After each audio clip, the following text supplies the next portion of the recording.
At the age of 31, Elvis Chepkosa had just completed building his royalty home paid in full. Mind you, not a mortgage in sight. From being an unknown dropout to becoming a popular moneyed man whose name was praised in almost every single Kalenjin song as he sponsored most of them. Grass, green.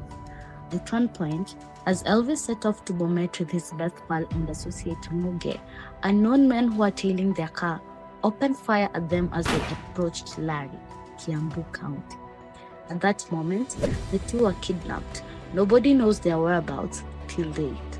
Now, how did Elvis get to this point? Here's the basis. Elvis Chepkosa was a promising young gentleman from Chepkosa in Chepalungu, where he was born, nurtured, and schooled up to Form 2. After a fierce intellectual battle with the basic algebra, at which he lost spectacularly, he chose to retire early from school and pursue a full-time career in real life alongside other scholars of the streets. Elvis tilled his dad's land and looked after his cattle like a good son would, responsibilities that helped him figure life out as he grew into a man. However, despite all the effort he put in, his needs and desires still felt unmet. He then made a decision to look for a job, which fortunately he bagged. He secured one at a nearby M-Pesa shop in Sigor town as an agent. Little did Elvis know that this job will change his life forever. On a random day in 2014, he crossed paths with a man named Hilary Matingot, alias David Mutai, a con specialist who had served jail term before at Naivasha Maximum Prison for impersonation. David was at the M-Pesa to withdraw cash from a successful heist. The two since then became friends. Elvis kind of admired the huge sum of withdrawals as often as David went to his shop.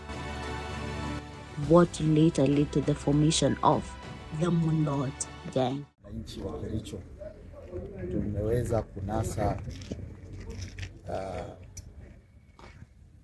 mshukiwa mkuu ambaye anahusishwa na maneno ya swim swap syndicate kwa jina David Mutai, ambaye anatoka sehemu ya Bomet, mahali inaitwa Kapweni, na hapa ndio area ambapo panahusishwa na masuala ya haya ya swim swap syndicate. Kesi hizi ziko kila mahali.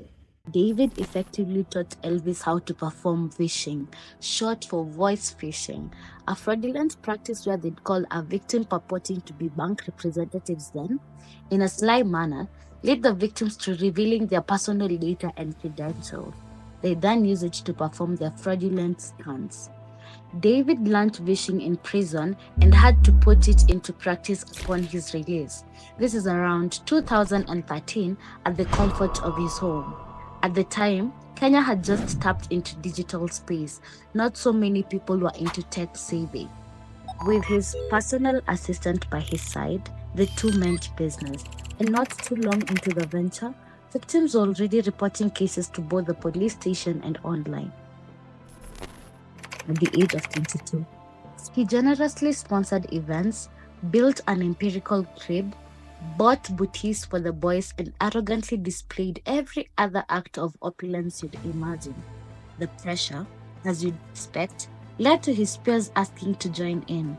This is what ultimately made Mulot Gang come to life. He started his own operation of SIM swap recruiting. Imagine what the world would be like if more people realized that cakes big enough to share with integrity. Let alone lending and gifting cash, Elvis saw it fit to show them his ways and source. That's where the juice is.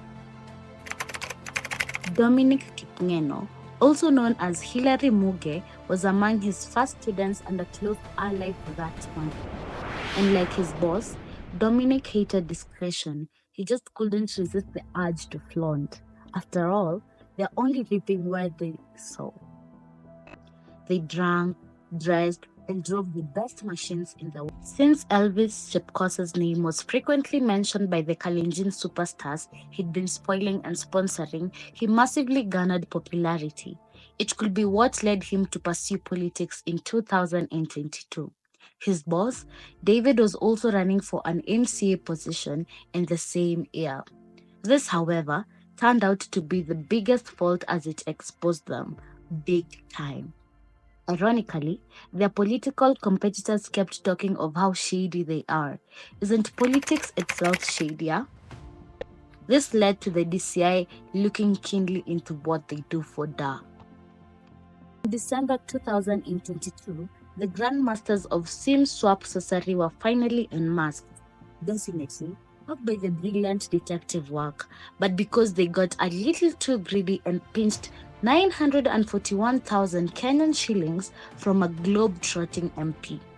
Apparently, stealing from a politician with international roaming is a bad idea. That bold move didn't just blow their cover, it yanked open Pandora's box, revealing the faces behind Kenya's most annoying digital haste.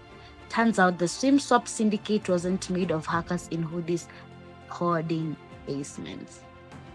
County commander had said that another ringleader was leading the Mulot SimSwap syndicate. He's not an old person. He's a young guy. He's a young guy in the ages of 30. And he's a key person who is recruiting, coordinating the recruitments.